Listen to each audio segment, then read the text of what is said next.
Okay, तो हम लोग पिछले क्लास में 1D एरे देखे थे और आज हम लोग देखेंगे मल्टी डायमेंशनल एरे, जिसमें कि हम लोग बेसिकली 2D एरे डिस्कस करते हैं। ठीक है, मल्टी डायमेंशनल कहने का मतलब इसको कह सकते हैं array of arrays of array. ठीक है, मतलब नॉर्मली सिंगल डायमेंशनल एरे में या 1D एरे में हम लोग क्या देखते हैं, हम लोग ये देखते हैं कि हमारे पास कलेक्शन ऑफ एलिमेंट्स होता है, जैसे 1 3 5 6 8 9 इस तरह का। ठीक है, अब यहाँ पे जो भी एलिमेंट्स है ये क्या है, इंटीजर टाइप का है और इसके अंदर हम लोग 1 2 3 4 5 6 एलिमेंट लिए हैं। अब ये एक एरे हुआ। ठीक है, ऐसा ऐसा अगर 2-3 एरे लिखें तो 2 4 6 8 9 2, एक और लिखते हैं 1 3 5 7 9 2 4। तो क्या देख रहे हैं हम, ये एक एरे है, ये भी एक एरे है, ये भी एक एरे है, और जब हम इसको एक ग्रुप में कर दें तो ये क्या हो जाएगा, एरेज ऑफ एरे हो जाएगा, नहीं एरेज ऑफ एरे हो जाएगा। ठीक है, और इसी को हम लोग कहते हैं मल्टी डायमेंशनल एरे। ठीक है, अब जब ये इस तरह का एरे क्रिएट होता है तो इसमें हम क्या देख रहे हैं कि एक जो है नंबर ऑफ रोज है और दूसरा जो है वो नंबर ऑफ कॉलम्स है। ठीक है,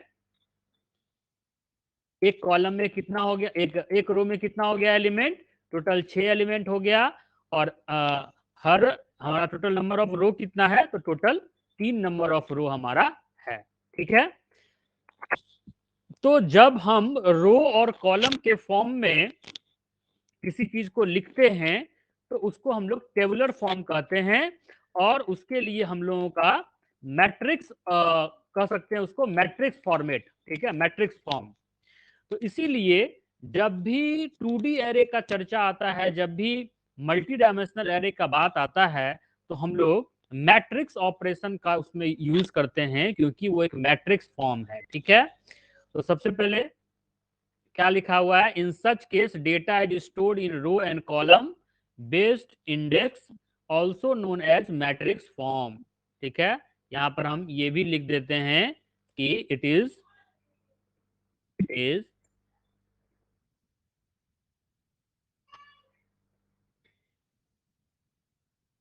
एरेज ऑफ एरे। ठीक है, it is arrays of array.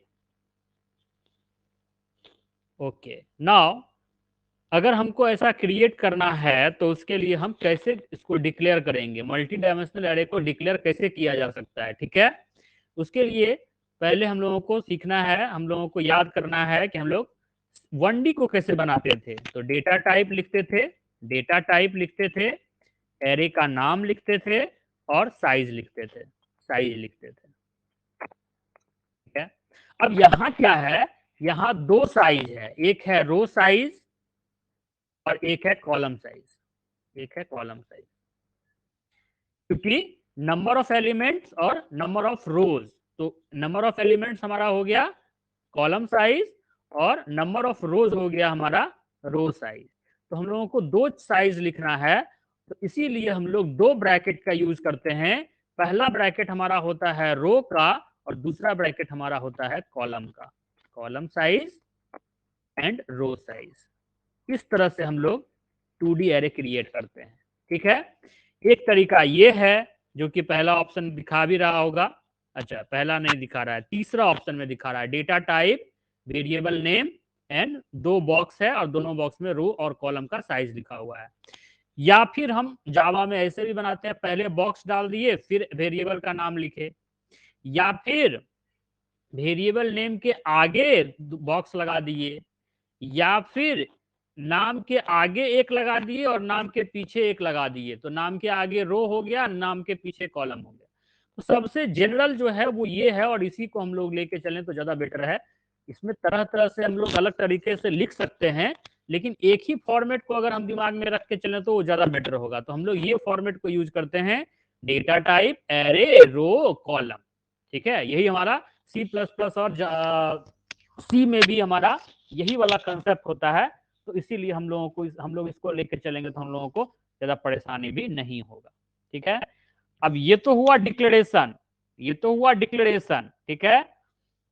लेकिन जब हम डिक्लेरेशन और इंस्टेंसिएशन करेंगे, मतलब आपको पता होगा कि जावा में अलग से न्यू कीवर्ड का यूज करके एरे को इनिशिएट किया जाता है, ठीक है। और इनिशिएशन के टाइम में ही हम लोग एक्चुअली रो और कॉलम का साइज बताते हैं, ठीक है। जब हम डिक्लेयर कर रहे होते हैं तो उस समय में हम सिर्फ बॉक्स दे करके भी छोड़ सकते हैं कि ए नाम का एक एरे है, 2D एरे है, और इसका रो और कॉलम का साइज अभी नहीं पता है, ठीक है। लेकिन जिस टाइम में हम उसको इनिशिएट करेंगे, जिस टाइम में हम मेमोरी एलोकेट करेंगे, तो हमको बताना पड़ेगा कि रो और कॉलम का साइज कितना है, ठीक है। तो हम यहाँ पर इस तरह से इनिशिएट करते हैं, ठीक है। और यहाँ पर ये बता रहा है कि रो और कॉलम जो है 3x3 का ये फॉर्म है, और ये एक 3x3 का मैट्रिक्स का फॉर्म में मतलब डेटा को रिप्रेजेंट कर सकता है, ठीक है। तो बेसिकली एरे 2D के अंदर जो कॉन्सेप्ट है यही कॉन्सेप्ट है। किसी को इसमें कोई दिक्कत है, इस कॉन्सेप्ट में किसी को कोई दिक्कत है तो बता दो, इस कॉन्सेप्ट में किसी को कोई प्रॉब्लम है तो बता दो। एनीवन, एनीवन,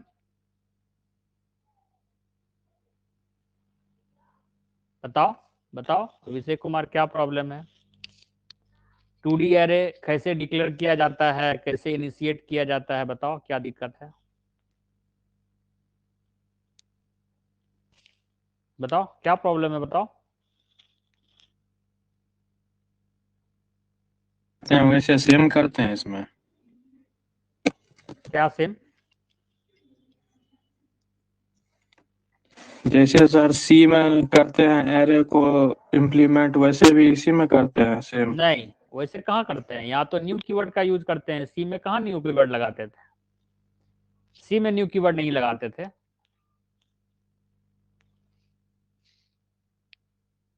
ये तरीका है ये।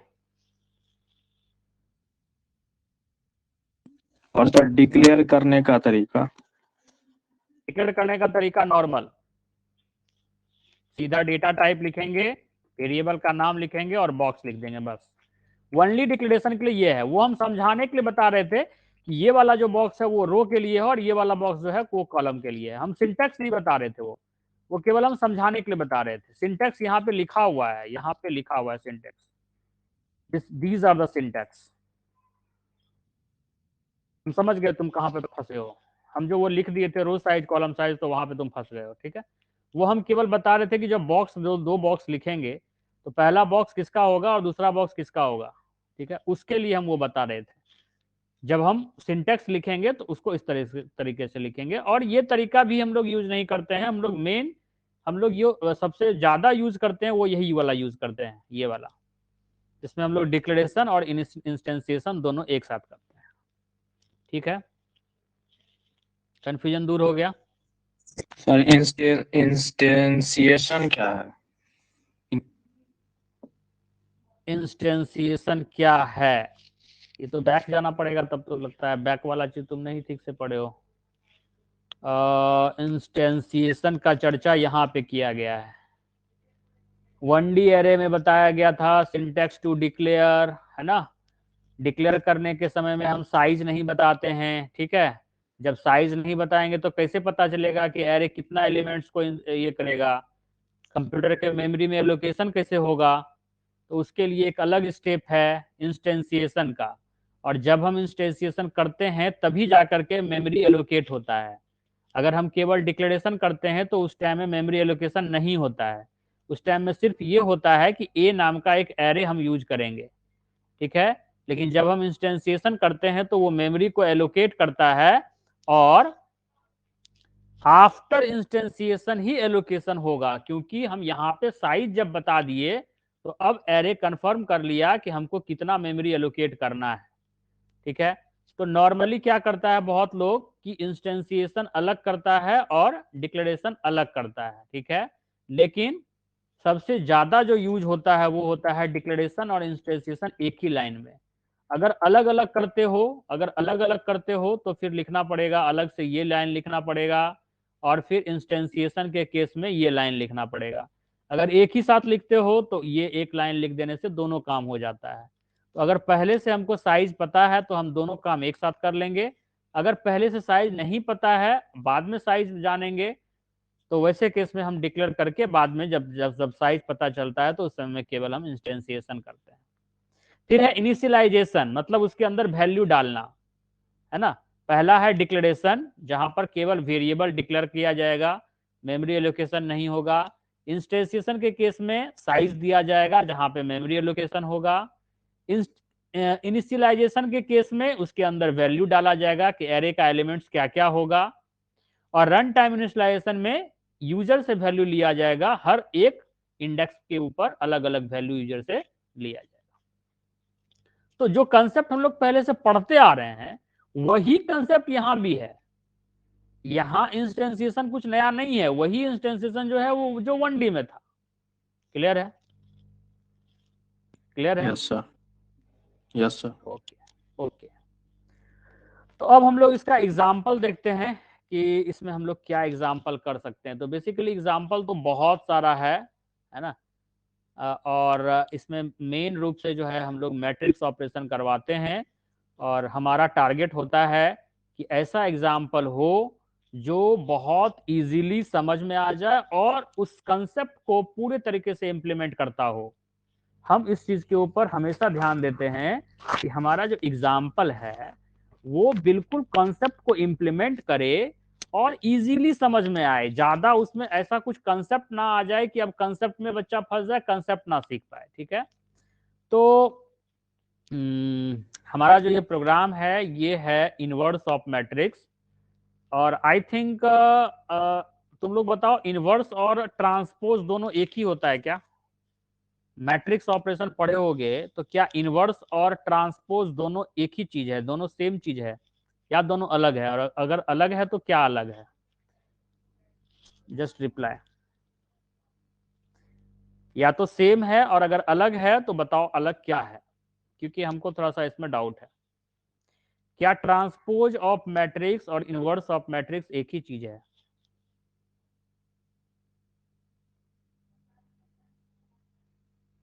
तो क्या अंतर है, माइक ऑन करके बताओ। जैसे कि ट्रांसपोज के केस में होता है रो कॉलम हो जाता है, कॉलम रो हो जाता है। हम सही है या गलत?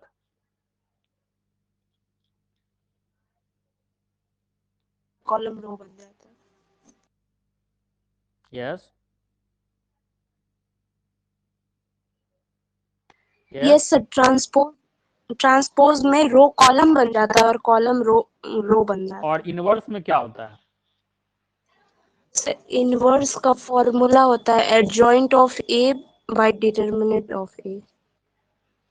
ओके, तो हम इस प्रोग्राम को बस एक चीज हमको चेंज करना पड़ेगा। लिटिल बिट हमको कंफ्यूजन था कि आई थिंक ये दोनों चीज सेम ही होता है, बट अलग अगर होता है तो ठीक है। ये ट्रांसपोज ऑफ मैट्रिक्स का हमारा ये प्रोग्राम है, और इस प्रोग्राम में हम 2D एरे का यूज किए हैं। मैट्रिक्स जैसे ही है तो 2D एरे होगा। सबसे पहले हम लोग जब 2D एरे है ना, तो क्या होगा, रो और कॉलम होगा। या फिर हम कह सकते हैं जब मैट्रिक्स है तो रो और कॉलम होगा। तो हम लोग सबसे पहले रो और कॉलम ये दो चीज इनपुट कराएंगे यूजर से। बताओ भाई, रो कितना होगा और कॉलम कितना होगा? ठीक है? इसके बाद हम एक एरे डिक्लेयर करेंगे और उसके साथ में उसका इंस्टेंसिएशन भी करेंगे, क्योंकि हमको पहले से पता है उसका रो साइज कॉलम साइज कितना है। ठीक है? तो हम लोग दोनों काम एक साथ कर लेंगे। तो ये हो गया 2D डिक्लेरेशन एंड इंस्टेंसिएशन। इसके बाद हम इसके अंदर एरे का एलिमेंट्स लेंगे, है ना। एरे का एलिमेंट्स लेंगे, मैट्रिक्स का एलिमेंट्स लेंगे। तो इसके लिए हम लोग पहले i इक्वल टू 0 से स्टार्ट करेंगे, और रो नंबर ऑफ रो जितना चलेगा उतना बार चलाएंगे इसको। ठीक है? और हर रो के लिए 0 से स्टार्ट करके नंबर ऑफ कॉलम्स तक जाएंगे। जैसे नॉर्मली अगर इस प्रोग्राम को अगर हम समझना चाहेंगे तो हम लोग इसको कैसे समझ सकते हैं? हम लोग इसको कैसे समझ सकते हैं? हम लोग ये समझेंगे कि जब भी कोई एरे होगा, जब भी कोई मैट्रिक्स होगा, तो वो इस फॉर्मेट में होगा। पहला एलिमेंट 0 0 पर होगा, दूसरा 0 1 पर होगा, तीसरा 0 2 पर होगा एंड सो ऑन, ठीक है। इसके बाद फिर 1 0 होगा, फिर 1 1 होगा, फिर 1 2 होगा, ठीक है, फिर 2 0 होगा, फिर 2 2 होगा, 2 1 होगा और फिर 2 2 होगा। यही फॉर्म होगा ना, मैट्रिक्स जब भी बनेगा तो इसी फॉर्म में बनेगा। अब अपने इस लूप को तुम जरा चलाओ, ये वाला चीज को हम उठा लेते हैं। अब यहां से अगर लूप को चलाओ,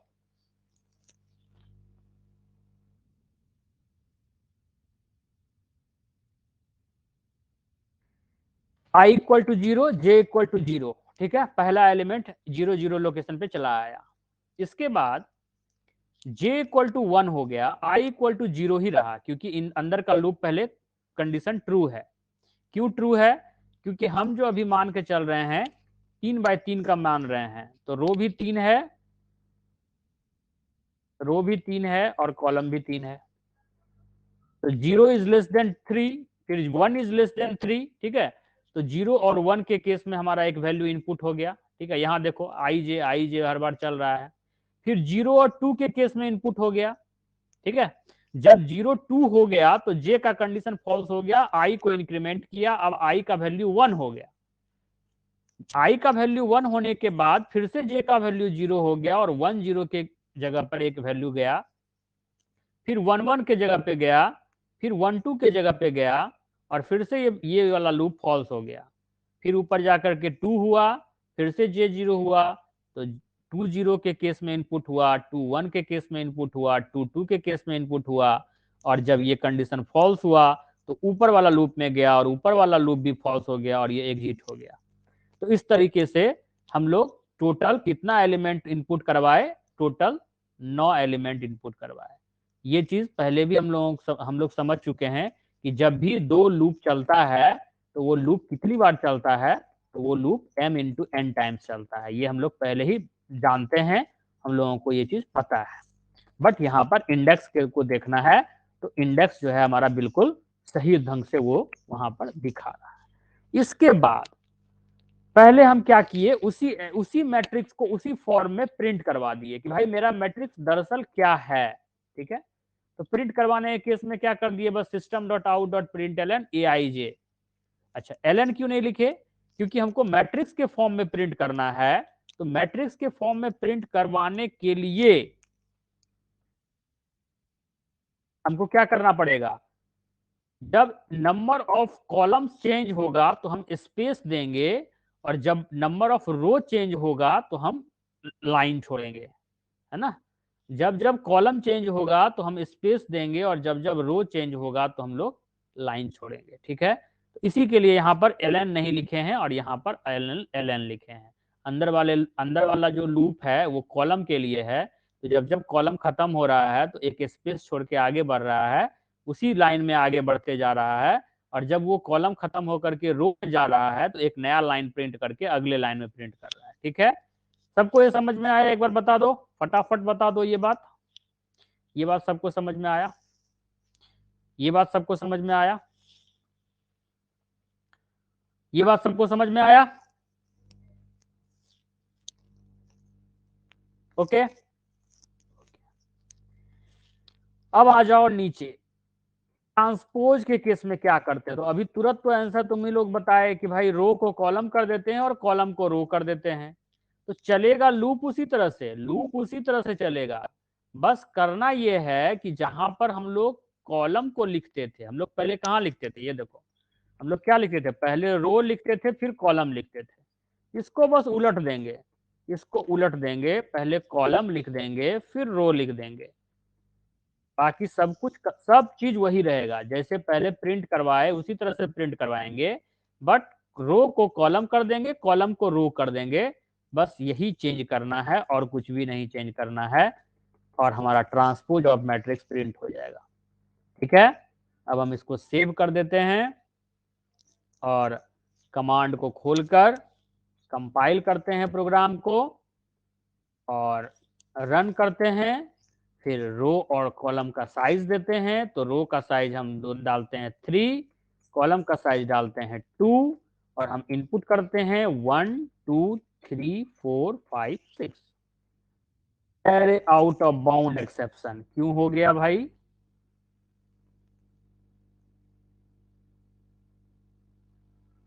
अच्छा ठीक है, ठीक है, दोनों साइज सेम लेके चलो तो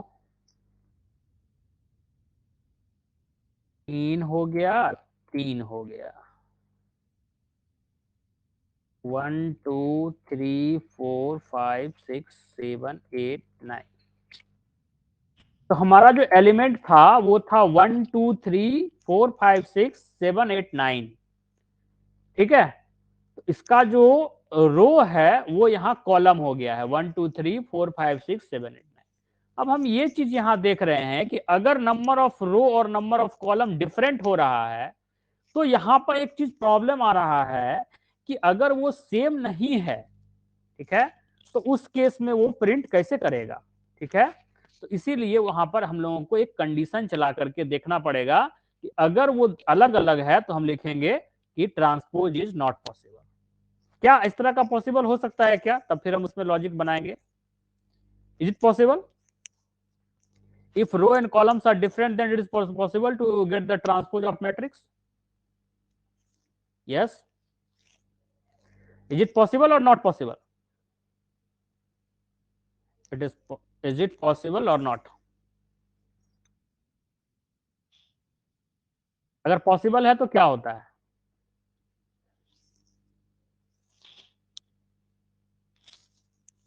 क्या होता है? मान लो हमारा नंबर ऑफ रो है 2 और नंबर ऑफ कॉलम है 3, तो क्या होगा?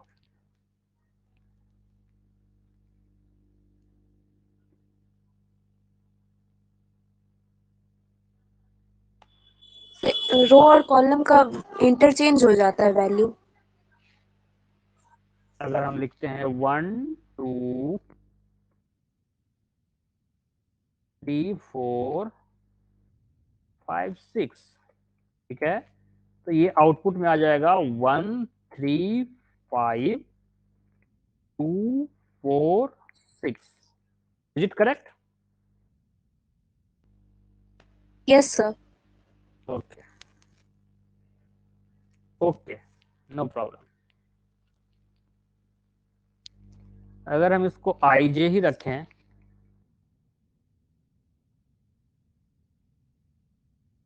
और यहां पर अगर हम नंबर ऑफ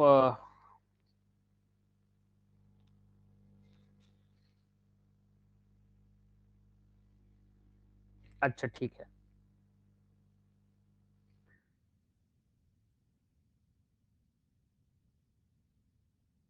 यहाँ कॉल हो जाए,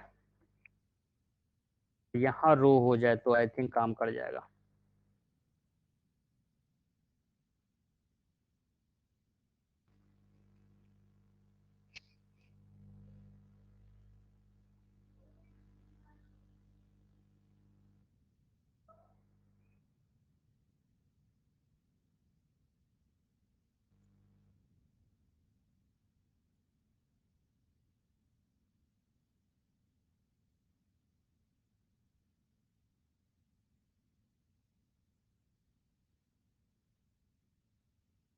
राइट? राइट और रॉन्ग? Right sir. तो यही है, यहाँ पे हम लोगों को देखना होता है कि लॉजिक कैसे बनेगा, ठीक है। तो हमारा प्रोग्राम अगर वो केस अगर नहीं आता, एरर नहीं आता, तो हम नहीं पकड़ पाते और मेरा प्रोग्राम गलत हो जाता, ठीक है। तो ये भी डिपेंड करता है और थोड़ा बहुत मतलब इस तरह का अब हम लोगों को सीखना चाहिए, क्योंकि अब हम लोग चीज़ों को बहुत दिन से चीज़ों को पढ़ रहे हैं। एक स्टूडेंट है शिवम कुमार, उसका कहना हुआ कि सर थर्ड सेमेस्टर में भी यही कंडीशन लूप पढ़े, फोर्थ सेमेस्टर में भी यही कंडीशन लूप पढ़े और फिफ्थ सेमेस्टर में भी यही कंडीशन लूप पढ़े, सर आगे कुछ हो ही नहीं रहा। आगे जरूर होगा, बट पहले ये तो क्लियर कर लोगे तभी तो आगे कुछ सीख पाओगे और आगे कुछ कर पाओगे, ठीक है। अब दिक्कत क्या है कि हम इतना बड़ा ट्रेनिंग कर रहे हैं, हमको अभी भी यही बताया जा रहा है। तो दिक्कत क्या है कि हमारा क्लियर है, लेकिन हम लोग उसी चीज के ऊपर अब बड़ा बड़ा लॉजिक बनाने के लिए सीखते हैं। चीज यही है, इसी से सब कुछ बना है, जो भी बना है, जो भी चीज है, सब इसी पे है, ठीक है। बेसिक ऑफ प्रोग्रामिंग जो होता है इसी से सारा लॉजिक बनता है, उसके बाद तो सिर्फ कंसेप्ट है कि हाँ क्लास ऐसे बनाते हैं, ऑब्जेक्ट ऐसे बनाते हैं, उसका भी वैल्यू है, ऐसा हम नहीं कहते हैं उसका वैल्यू नहीं है, बट होता क्या है कि हम लोग यहीं तक अटक के रह जाते हैं, ठीक है। इस पता नहीं क्यों इसको क्लियर बच्चे नहीं कर पाते हैं, अपना सेल्फ वर्क नहीं डालते हैं। इवन ऐसा है कि अभी इस बैच में मात्र 8 स्टूडेंट ज्वाइन है, वो भी 8 में हमको लगता है 7 ही होगा, एक तो हम होंगे, 1 2 3 4 5 6 7, राइट 7 है। तो यही सब रीजन जो है जिसके कारण से कि दिक्कत है, और बहुत मतलब अभी तो क्या हम बताएं, मतलब मान के चलो कि 50% भी हम लोग अभी अच्छे से नहीं कर किए हैं कंप्लीट, लेकिन जो स्ट्रेंथ है, जो पढ़ने का ये है फीडबैक है, वो अच्छा नहीं मिलने के कारण फिर हमारा भी मूड ऑफ हो जाता है और फिर हम उसको जो है ये कर देते हैं। दूसरा नंबर एक और चीज आ जाता है, टाइम लिमिट आ जाता है कि अब जल्दी जल्दी यहाँ पे एग्जाम शुरू हो गया, अब है ना, एग्जाम शुरू हो गया भाई, टर्म वर्क जमा करना है, ये वो है, चलो ठीक है देखते हैं कहाँ तक कर पाते हैं। हमारा कोशिश है कि कम से कम अभिलाषा कहना था कि ग्रुप वगैरह भी बन जाना चाहिए, ठीक है। तो ग्रुप के लिए पहले हम ग्रुप बना देते हैं, ठीक है। क्लास कंसेप्ट शुरू होगा तो फिर हम ग्रुप वगैरह बना देते हैं, और फिर अगर किसी के ग्रुप में दिक्कत आएगा तो फिर तुम लोग कह के उसको ठीक करवा सकती हो, अगर सब कुछ ठीक ही रहा तो कोई दिक्कत नहीं है। होता है ना कि हाँ इसी के साथ हम चाहते हैं, ऐसे करना तो कुछ है ही नहीं क्योंकि सब कुछ तो हम कर रहे हैं, वो तो तब होता है कि जब हाँ इसके साथ हमारा मतलब काम करने में हम कंफर्टेबल नहीं होंगे तो फिर दिक्कत है। बट बाय द वे अगर किसी को ज्यादा प्रॉब्लम होगा तो हम थोड़ा बहुत इंटरचेंज कर देंगे, बाकी हम ग्रुप बनाते हैं क्योंकि बहुत सारा स्टूडेंट का अलग अलग ये है ना, कुछ ज्वाइन किया है, कुछ लड़का ऐसा है जो नहीं भी ज्वाइन किया है, कुछ लड़का ऐसा है जो डायरेक्ट केवल ट्रेनिंग के लिए ज्वाइन किया है, मतलब ये सॉरी केवल सर्टिफिकेशन एंड प्रोजेक्ट के लिए जमा ज्वाइन किया है, तो उन सबको भी लेकर के चलना पड़ेगा, सबको मिला जुला के काम करना पड़ेगा। तो ये सब चीज को देखते हुए हम कर रहे हैं। और अब तुम लोगों को एक बार बता देते हैं कि इसमें जो है, इसमें ये तो हम मतलब एक ही मैट्रिक्स का यूज करके इस प्रोग्राम को लिखे, ठीक है। अब इसमें और क्या क्या हम कर सकते हैं, तो मैट्रिक्स एडिशन करवा सकते हैं, तो इसके लिए हमको 2 मैट्रिक्स चाहिए होगा, ठीक है। दोनों मैट्रिक्स का रो और कॉलम चाहिए होगा, एलिमेंट चाहिए होगा, तो प्रोग्राम तो बड़ा हो जाएगा, लेकिन सेम चीज है, रिपीटेशन ऑफ कोड होगा, मैट्रिक्स एडिशन है ना, सब्ट्रैक्शन, मल्टीप्लिकेशन, ये 3 चीज हम लोग मैट्रिक्स में कर सकते हैं। और मैट्रिक्स एडिशन सब्ट्रैक्शन तो बहुत इजी है, बस हमको करना ये होता है कि मैट्रिक्स ए और मैट्रिक्स बी बनाते हैं, ए का एलिमेंट और बी का एलिमेंट ले लेते हैं और दोनों को जोड़कर डिस्प्ले करवा देते हैं।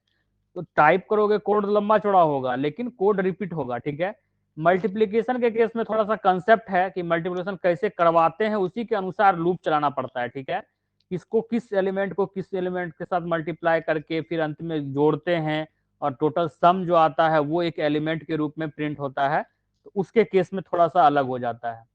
तो बेसिकली हमको लगता है कि मैट्रिक्स ऑपरेशन के लिए कम से कम ये 3 प्रॉब्लम तुम लोग कोशिश करो सॉल्व करने का। हम लोग ऑलरेडी ये कंसेप्ट बहुत बार पढ़ चुके हैं मल्टीप्लिकेशन वाला, तो वो कंसेप्ट वाइज दिक्कत नहीं आना चाहिए। लिखने का जो तरीका है वो हम बता ही दिए, कैसे डिक्लेरेशन करते हैं, कैसे इनिशियलाइजेशन करते हैं, तो वो सारा चीज तुम लोग ट्राई करो।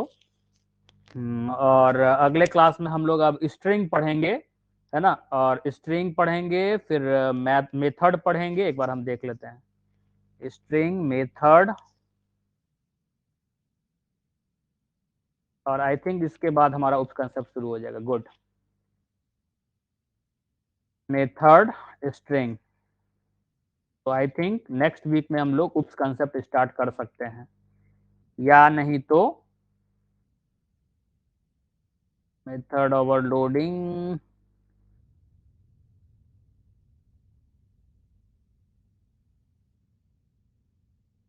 एक क्लास, दो क्लास, दो क्लास तो लग ही जाएगा। उप्स,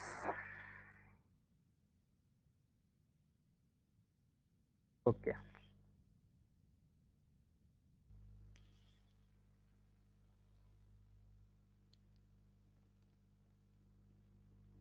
ओके, तो तुम लोगों को कुछ पूछना है तो पूछ सकते हो।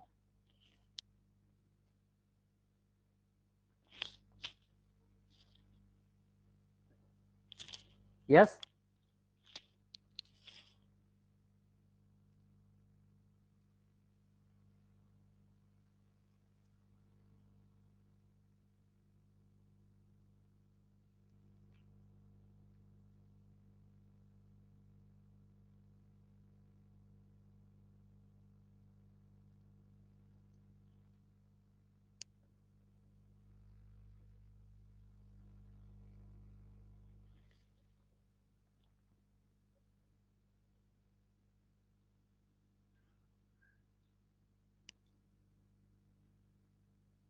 अटेंडेंस बहुत कम है बच्चे का, क्या करे पता नहीं।